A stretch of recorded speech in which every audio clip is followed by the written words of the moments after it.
Pushpa second show Gokul theatre.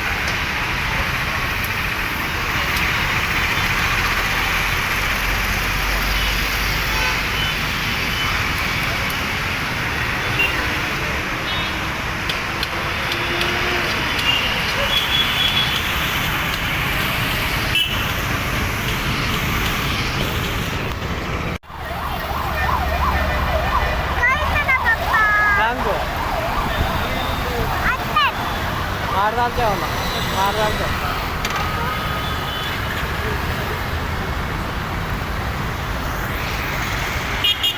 అందరు రాజ్యాంగం చూస్తారన్నమాట. ఆ సీన్ ఉంటుంది భయ్య, ఎలివేషన్ నీ మైండ్కి వదిలేస్తున్నా ఎట్లుంటుందో నువ్వు ఊహించుకో, అంత బాగుంటుంది. అది కానీ సెకండ్ హాఫ్ వచ్చేసరి కన్నా మన అమ్మూరు జాతర సినిమా బాగుంటే బాగా పక్కన ఉంటుంది. ఇప్పుడన్నా అమ్మూరు జాతర సీన్ బాగాలేదంటే అని చెప్తారు గుర్తొచ్చాము. అంత బాగుంది అమ్మూరు జాతర గెటప్. చూడన్నా అప్పట్లో మనకి చిరంజీవి చూస్తే ఎట్లున్నా శివుడు గుర్తొస్తాడు. శివుడు గెటప్ ఎవరంటే మనకు చిరంజీవి గుర్తొస్తాడు. మన ఎన్టీఆర్ సీన్ మన రాములాగా అంటే మనకు ఎన్టీఆర్ అట్లా గుర్తొస్తాడు. కానీ అమ్మవారి జాతర గెటప్ ఎవరు వేస్తారో తెలియదు, కానీ పుష్ప కన్నా మంచి ఇంకెవరు వేయలేరు. అంత గ్రాండ్గా అనిపించింది, నాకు చాలా బాగా నచ్చింది. చెప్తాను ఒక సీన్ ఉంటుంది భయ్య, నాకు కొద్దిగా అన్యాయం ఇక్కడ అనిపించింది. మన 5% కొద్దిగా అన్యాయం జరిగింది అనుకోండి. ఎందుకంటున్నా నేనేమి డబ్బులు తీసుకుని చెప్పట్లేదన్నా, చాలా జెన్యున్గా చెప్తున్నా. సో ఒక సీన్ ఉంటుంది, ఆ సీను నిజంగా మీరు చూసి షాక్ అవుతారన్న. అంటే తను సారీ అడుగుతాడు అన్నమాట, 5% సారీ చెప్పని. సో సారీ చెప్పకుండా ఒకటి చేస్తాడు, మైండ్ దొబ్బుద్ది. అంత పెద్ద ఎలివేషన్ ప్రపంచంలో అటువంటి సీన్ ఎక్కడ చూడలేదు. అది క్రేజ్ అనిపించింది.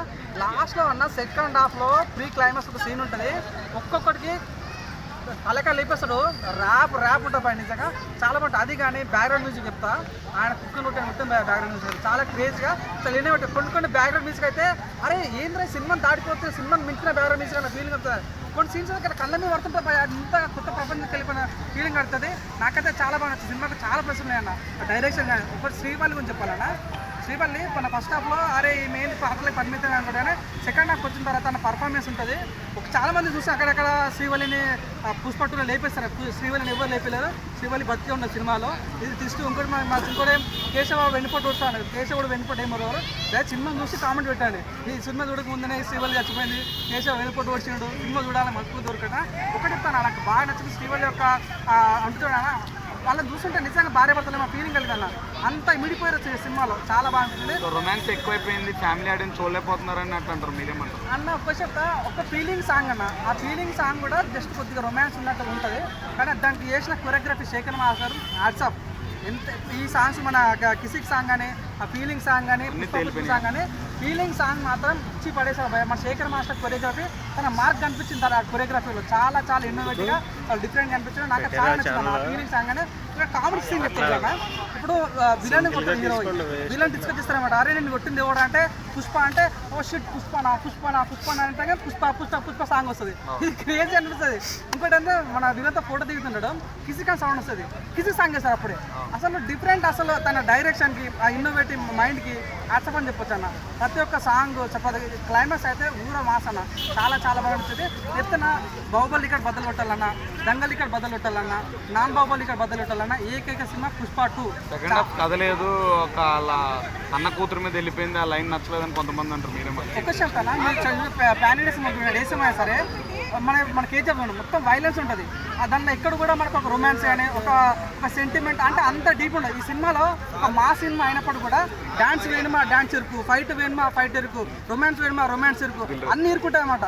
ప్రతి ఒక్క ఆ తెలుగు ఆడియన్స్కి అరే ఏం ఇంత మంచి సినిమా చూసినా ఫీలింగ్ కలుగుతామన్నమాట. సినిమా తిరిగి బొమ్మ కనిపించింది భయ. నాకైతే చాలా చాలా మంది చెప్తున్నా, నేను పవన్ కళ్యాణ్ ఫ్యాన్ అయినప్పుడు కూడా సినిమా చూస్తుంటే అన్న ఏం తీసావు నీ కమిట్మెంట్కి నీ డెడికేషన్కి గులాం అయిపోయాను అయితే. సో కొన్ని డైలాగులు పవన్ కళ్యాణ్ గారికి కొట్టినట్టు అనిపించింది కొంతమంది అంటున్నారు, మీరేమంటారు? అంటే ఒక డైలాగ్ ఉంటాను నిజంగా, ఎవరికి బాసు ఎవడరా బాసు, వాడికి నేనే బాసు, నేనే బాసు, వాడు తమ్ముడు నేనే బాసు అంటుంటే ఇది డైలాగ్ వాంటెడ్ పెట్టారా అంటే అవునా కదా, సినిమాకి అది అవసరం లేదు డైలాగ్. తనొకరికి వార్నింగ్ ఇస్తాడు, ఒక చెప్పేసి అయిపోతాయి. కానీ కావాలని డైలాగ్ వాడిన ఫీలింగ్ వచ్చి అప్పటికి కట్ చేసి ఉంటే బాగుండే ఫీలింగ్ కలిగింది నాకైతే. నువ్వు అవునండి కదా చూడన్న, తెలుగు మన తెలుగు భాష మరొక జీవితం పోయింది, ఒక జీవితం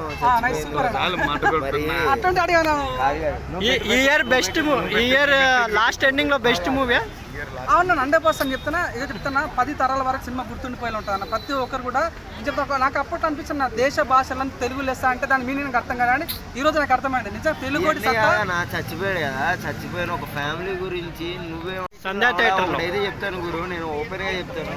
అరే జనం వస్తారు, జనం అందరూ ఉంటారని తెలిసి కూడా అవసరం ఇచ్చులు కొట్టి ఒక కుటుంబం చచ్చిపోయింది, వాళ్ళ గురించి ఏమన్నా ఆలోచించండి. అవసరం అంటే జనంలోకి వెళ్ళి చూడాలని అవసరం. ఆయన ఇంట్లో ఒక థియేటర్ మీద చూడచ్చు కదా. ఏదో సంగనాడిపోయింది. ఇప్పుడు ఇద్దరు వాళ్ళ అమ్మ కొడుకు ఇప్పుడు ఏమొస్తుంది, రూపాయి వస్తుంది అని అన్నప్పుడు తిరిగి వస్తారు వాళ్ళు. ఇప్పుడు పుష్ప కాదు, దాని అమ్మ మొగుడు ఇంకోటి తీయగలరు. లేకపోతే అది ఆడుతుందో ఆడదో లేకపోతే ఏదైనా పైసలు. కానీ అది థియేటర్ యాజమాన్యం తప్పు అంటున్నారు కదా. ఎవరు ఎవండి ఒక మాట చెప్తారండి, ఒక మాట చెప్తారు వింటారా మీరు? ఇక్కడ ఫ్రీగా ఒక్కొక్కడికి బంగారం కాయిన్ ఇచ్చినానంటే 1,00,000 మంది వస్తారు. ఆ బంగారం కాయిన్ ఇచ్చేవాడు గుద్దు వలుపు కాదండి, వాడు సేవ చేద్దామని వస్తాడు. అని మీ ఇంటెన్షన్ ఉండొచ్చు. ఇచ్చే జాగాల్లో ఇవ్వాలి, ఒక్కొక్కడికి పిలిచి ఇవ్వాలి. అలాగే జనాల్లోకి వెళ్ళిపోయి ఒక హీరో వెళ్తే ఇలాగే ఉంటుంది అనమాట. ఒక కుటుంబం చనిపోయింది.